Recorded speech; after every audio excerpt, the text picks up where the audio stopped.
السلام علیکم، کہانی گھر میں خوش آمدید۔ میری آج کی کہانی کا نام ہے پراسرار قبرستان۔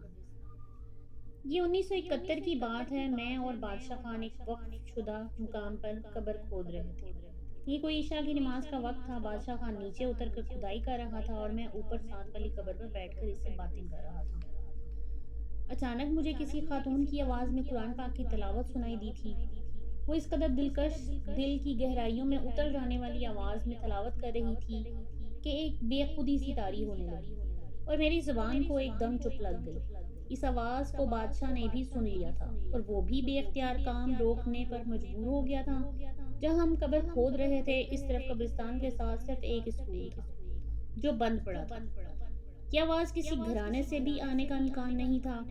ہمیں یقین ہو گیا تھا کہ یہ آواز ہو نہ ہو کسی قبر سے آ رہی ہے۔ میں نے بے خودی میں تلاوت کی آواز کی سمت چلنا شروع کر دیا، لیکن میرے قریب جاتے ہی وہ آواز بند ہو گئی تھی۔ مجھے بے حد افسوس ہوا تھا کہ اگر میں اس طرف نہ آتا تو آواز بند نہ ہوتی۔ دوسرے دن ہم نے یہ آواز سننے کے لیے اس طرف کام کیا تھا، لیکن تلاوت سنائی نہ دی تھی۔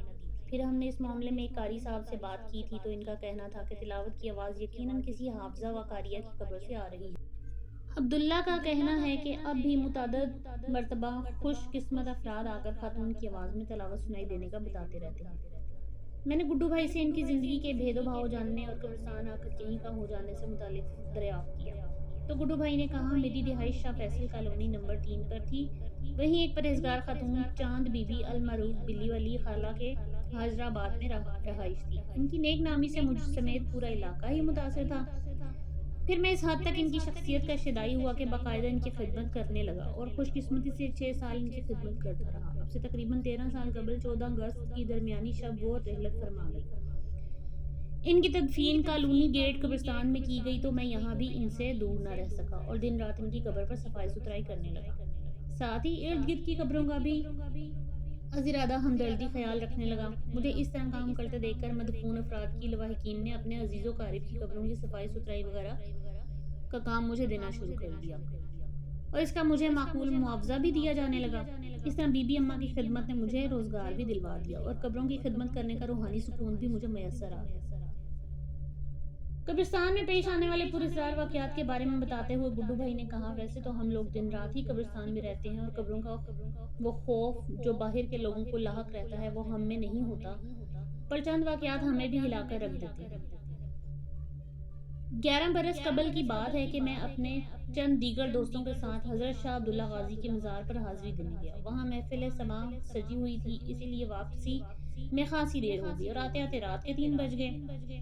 سب کا یہی مشورہ تھا کہ اتنی رات کے گھر والوں کو جگانا مناسب نہیں، قبرستان میں ہی بیٹھ کر گپ شپ کرتے ہیں اور فجر کے بعد اپنے گھروں میں چلے جائیں گے۔ لہٰذا تمام دوست قبرستان میں آ کر لنگر کھانے پر بیٹھ گئے۔ تھوڑی دیر گپ شپ کے بعد میں اور ظہور وہاں سے واش روم جانے کے لیے اٹھے تو مسجد میں ایک اجنبی دری پر قرآن پاک رکھ کر تلاوت کرتا ہوا دکھائی دیا۔ کیونکہ اس مسجد کے قیام کے لیے کوئی بھی شخص مسجد کا پیش امام یا مؤذن مقرر نہیں تھا، اسی وجہ سے لوگ انفرادی طور پر ہی اس میں نماز ادا کرتے ہیں۔ یہی وجہ تھی کہ رات گئے ایک اجنبی کا مسجد میں قرآن پڑھتے دکھائی دینا ہمیں حیران کر رہا تھا۔ ظہور نے مجھ سے کہا کہ اس شخص کو منع کرتے ہیں کہ اس نے قرآن پاک دری پر رکھا ہوا ہے اور خود بھی اسی دری پر بیٹھا ہوا ہے۔ میں کیونکہ اس مسجد میں آتے جاتے کئی بار کسی نادیدہ قوت کو اپنے قریب کھڑا بیٹھا اور گزرتا محسوس کر چکا تھا، لہٰذا میں نے ظہور کو روکا کہ خدا جانے یہ کون ہے اور کیا ہے، اس کو اس کے حال پر چھوڑ دو۔ ہم لوگ اس شخص سے کافی فاصلے پر تھے، لیکن اس شخص نے ہماری طرف یوں مڑ کر دیکھا جیسے اسے ہماری باتیں صاف سنائی دے رہی ہوں اور وہ ہمیں آنکھ ہی آنکھ میں کوئی تنبیہ کر رہا ہو۔ ہمارے درمیان اچھا خاصا فاصلہ ہونے کے باوجود مجھے اس کی آنکھوں میں ایک عجیب سی چمک دکھائی دی تھی جس سے میرے بدن میں جھرجھری آ گئی تھی اور میں ظہور سے چند قدم دور ہو گیا تھا۔ ظہور نے میری بات نہ مانی تھی اور قرآن پاک پڑھنے والے شخص کو بلند اور سخت آواز میں للکارا تھا، یہ کیا طریقہ ہے قرآن دری پر رکھ کر پڑھنے کا، اور تم ہو کون، چلو نکلو یہاں سے۔ ظہور کے اس بدتمیزی والے کرخت لہجے نے میرے اندر یہ خیال پیدا کیا تھا کہ خدا خیر کرے کچھ ہونے والا ہے۔ میں یہ محسوس کرتے ہوئے فوراً ہی اپنے دیگر دوستوں کے قریب جا پہنچا تھا۔ ادھر دوسری طرف قرآن پڑھنے والے شخص نے قرآن پاک مسجد میں رکھا تھا اور بنا کچھ کہے مسجد سے باہر نکل آیا اس شخص کی چال اور شخصیت سے کچھ ایسا وقار اور اعتماد تھا کہ ظہور بھی لاشعوری طور پر پیچھے ہٹ کر باقی سب دوستوں کے قریب ہو گیا اور ہم سب کے سب گھبرا کر کھڑے ہو گئے۔ اس مسجد کے باہر ایک کٹے ہوئے درخت کا 20 فٹ لمبا اور 3 ساڑھے 3 فٹ چوڑا تنا پڑا تھا۔ وہ گول تنا اس قدر وزنی تھا کہ کچھ روز پہلے ہی 6-7 لوگوں نے مل کر اسے اٹھایا۔ وہ یہاں لا کر رکھا تھا۔ اس شخص نے مسجد سے نکلتے ہی وہ وزنی تنا یوں جھپٹ کر اٹھا لیا تھا جیسے ہم ماچس کی تیلی اٹھاتے ہیں، اور اسے اٹھا کر ہماری طرف تیزی سے اچھال دیا۔ وہ تنا بلندی سے اپنی جانب آتا دیکھ کر ہم سب اپنی جان بچانے کے لیے وہاں سے بہت تیزی سے بھاگ کھڑے ہوئے اور بال ہی بچے۔ ایسی طاقت تو کسی ٹارزن نما انسان میں بھی ہونا ممکن نہیں تھی۔ اسی لیے ہم سب سمجھ گئے تھے کہ ہم سے بہت بڑی غلطی ہو چکی ہے اور ظہور نے دانستگی میں کسی پراسرار ہستی کو چھیڑ دیا۔ خیر اس وقت تو ہم سب محفوظ رہے، پر ظہور گھر جا کر بیمار ہو گیا اور ایسا بیمار پڑا کہ دوبارہ کام دھندا کرنے کے قابل نہ رہا۔ ظہور آج بھی زندہ ہے اور جسمانی کمزوری کا شکار ہے۔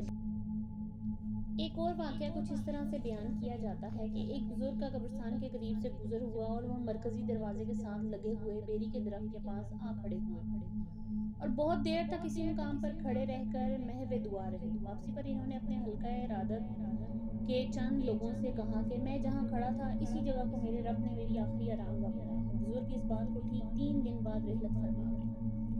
ان کے چند عزیزوں نے ان کے جست خاکی کو ڈیرہ رحیم یار خان جا کر دفن کرنا چاہا، جو کہ بزرگ کا آبائی علاقہ تھا، پر وہ اس کوشش میں کامیاب نہ ہوئے۔ بالآخر ان کو اسی مقام پر دفن کر دیا گیا جس مقام کی طرف انہوں نے اشارہ کیا تھا۔ 3 سال بعد بھٹو دور میں آنے والے سیلاب نے ہر طرف تباہی پھیلا دی تھی۔ سیلاب کے پانی سے کئی قبریں زیر آب آ گئی تھیں۔ ان قبروں میں مذکورہ بزرگ کی قبر بھی موجود تھی۔ قبرستان کی خدمت گاروں کی حتی الامکان کوشش تھی کہ قبروں کو محفوظ رکھا جائے۔